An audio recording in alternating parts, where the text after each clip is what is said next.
G'day guys, it's Manish here from Ivanhoe Cycles. And I'm Darcy. Today we're here to talk about the 2018 Boss 2 mountain bike. Darcy, what are your first impressions, your thoughts? Yeah, look, the first thing I saw is how well the frame's been built. Normally on a bike like this we talk about specs or wheels and all that kind of stuff, but for XDS to have put so much effort into getting such a smooth welded frame, I think it's really cool. I've been around Cannondale CADs for forever, and even that's not to the standard that XDS have built this frame. I don't know too much about it, but if there's anything you can elaborate on with that, that would be cool. Yeah, you're right. We tend to sort of gloss over frames a bit because there comes a point where, you know, we're working inside the shop and, you know, alloy frames are alloy frames, but this definitely has struck us as something a bit more special. With this frame here, it's what we call a triple butted alloy frame. So it's the best that money can buy. XDS's engineers have taken material out where it's not required and added material where it is. So you get this really light but strong frame, and it really shows in how the bike rides. It's responsive, it's easy to pick up speed. The off-road handling is amazing. Like, I'm used to riding $6,000, $7,000, $8,000 dual suspension mount bikes, and I had a lot of fun on this. Yeah, I like the fact that there's internal cable routing throughout, but in sections where there doesn't need to be internal cable routing, like in the stays for instance, having that as a nice straight line keeps the gear shifting really smooth. So I found it to be a well-engineered frame that's not sort of over-engineered just for the sake of engineering, you know? And it's also got smooth welds. Like, I don't think I've ever seen, I'm not sure about you, but I don't think I've ever seen smooth welds done to this level before. No, like usually, again, just to reduce the cost of making a frame, a lot of brands will actually keep the welds exposed. Yep. So that requires a lot of effort. So Yeah, I'm for sure. very impressed with how that's gone. And what were your thoughts on the drivetrain? Drivetrain, so we've got a full Shimano Dior group set, which at this level is rare to see. Like, I've never seen it. It's the latest Shimano Dior. It's had some really big improvements for this year. So they've upgraded the rear derailleur, they've upgraded the crankset, upgraded the front derailleur, upgraded the shifters, the brakes are better. So this is a group set that 2 years ago would have been not far from the top end Shimano stuff. Yeah, for sure. I like the fact that it's Dior throughout. Like, brakes are Dior, rotors are Dior. The whole thing's to that spec. So there's a certain peace of mind in knowing that you've got the same engineers who design your brakes, who also design the rotors, who also design the cranks. So you've got that all in mind. Did you think it needs a one by though? Because we've got two cogs on the front. Would it pay off to have had a one by on this bike, do you think? Really good question. I don't think so, because I think for the type of rider that XDS have designed this for, is not going to be like mountain bike fit. Yep. So having the double chainring on the front gives you access to a much broader gear range. So Sure. if you need to climb up a 15% gradient, you can shift down into the small chainring and take advantage of that lower, easier gear. Yep. Certainly though, as you build up fitness, you'll use the smaller chainring less and less often. Yep. And I think a single chainring, a decent single chainring, is about $80. So for sure. it's a very easy conversion to do. Yep. But certainly for the rider or the intended purpose, I think that's a good idea, sticking with the 2x. Yeah, gotcha. So I wouldn't go 1x on that. So yeah, that's I was really impressed with the wheels in particular. The fact that you've got straight pull spokes on really smooth bearings as well, and I mean, there's a bit of weight behind me, but the whole ride they stayed really true, and that was straight out of the box too. So that's and the noise. Yeah, exactly. Yeah. So like that's a way better free hub sound than anything you're going to get at a bike around that price, and it sounds. It's so mechanical, isn't it? It's so mechanical. Like you've got this amazing tactile feedback, and again, the reason why we're discussing the wheels is because like these are better wheels than what we see on a lot of $3,500 bikes.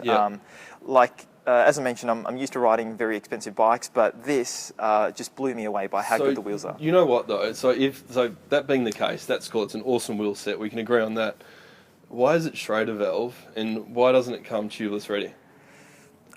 I don't know. Yeah. To be honest, that's something that I think if you're going to spend a bike that much money, it would be worth seeing. It's an easy conversion to make. It is an easy conversion to make. Yeah. Straight out of the box, you'd think that would be the go. Yes, but certainly I think that's offset by how good the bike rides. Yeah, and, absolutely. Yeah. The other cool thing about the wheels is they're actually a straight pull spoke. So over here, the spoke goes from the hub directly into the rim. So there's no stress concentration, there's no bend. And the bend in a spoke is the weakest part of that spoke itself. So because they've eliminated that bend, it's a much stronger wheel. And you definitely notice that. The hubs are also completely sealed. They roll on sealed bearings, so dirt, dust, mud doesn't get in there and contaminate. And the rim profile, Darcy, is also a lot wider too. Yeah. So that's something that I've noticed. These tyres typically on a skinnier rim would deliver a lot less traction. Yeah. But the wider rim profile, especially for the conditions we've got in Melbourne at the moment, I was impressed with the amount of grip. Yeah, they are good tyres. There's always the opportunity though to go something a little bit more aggressive, especially this time of year, because it's not a very high tyre. We'll put it that way. But if you do want to go something a little bit more aggressive, that could pay off with the muddy conditions that we've got at Listerfield at the moment. Another thing too, I like the shock on it as well, because it's not an entry-level RockShox air shock. It's rebar coming up towards mid-range. You've got some really nice technologies on it. Yes, you do. It's as you mentioned, it's a mid-range mountain bike suspension fork. Again, they haven't cut any corners with that. They've put a decent fork on, and that generally is a weak point in most other brands' specs. So you've got a really lightweight suspension package that's based off the rider's weight. So on the back of the fork here, we'll have like a pressure chart.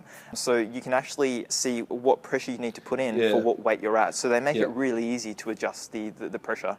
And the pressure is just controlled through the cap just there. We've also got a lockout lever. So the blue lever here, so if you're riding off-road, just keep it open. But if you're riding on sealed concrete bike paths, just keep it locked out, and that'll make the bike a lot more efficient. You've also got another cool feature, which is called Rebound, which controls how fast the suspension reacts to impacts. It's a really important feature for off-road riding, and which a lot of the cheapest suspension forks don't have. But what are your thoughts on who the bike is intended for? Who do you think would be perfect for the bike? Look, the bike's in a tough spot. It's so well spec'd for the price, but it's a little bit more than what people are normally prepared to pay for an entry-level bike. So you've got to get through to the customer that, it's something they do want to get into mountain biking. If they're fairly certain that that's going to be their sport, then this is totally justified to spend that kind of money on it.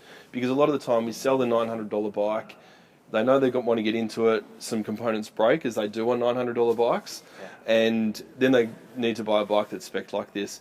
This should be the entry-level mountain bike for anybody, because you're going to enjoy it. You're not going to get it to its limits straight away, and the components are all really good on it.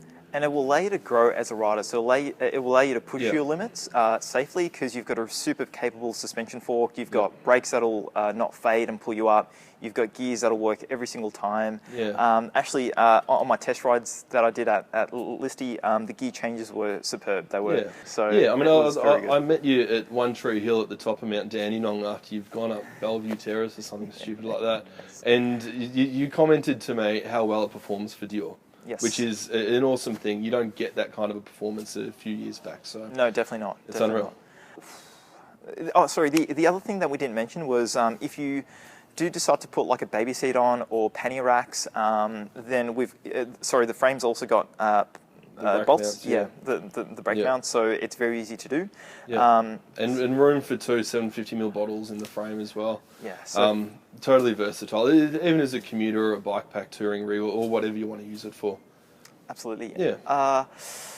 So what would you change, Darcy, if you were to have yours? Personally, for me, the tyres are one thing. I want a bit more tread underneath me, and especially starting out for entry-level riders, you want to have a bit more bite into the ground. They're not expensive, but that's the first thing that I do with this bike, change those tyres around. But besides that, I couldn't really fault much of it. It felt right for me from the get-go. Well, for me, because I'm used to riding such a heavy-duty sort of dual suspension trail bike, for me the cockpit is really important. So my bar width is important and my stem length. So on mine, I basically changed it. I put a shorter stem on and much wider bars, and I found that didn't sort of hinder me on the climbs or the cornering or anything like that. The handling was amazing. So really enjoyed that. The stock setup may have been a little bit long for me, but certainly after that change, I didn't have any issues. So really enjoyed it. Easy. So the warranty as well. So XDS offer a lifetime warranty on the frame. RockShox do 2 years on their suspension. Any part that has a Shimano logo on it comes with a 2-year warranty, and everything else is 1 year. If you have any other questions, do get in touch with us. Darcy, any more thoughts? No, that's all fine. I think we covered it well. Yeah, awesome. No worries. Thanks for watching, everybody. Thanks, guys. Please comment, like, and share this video around. Thank you.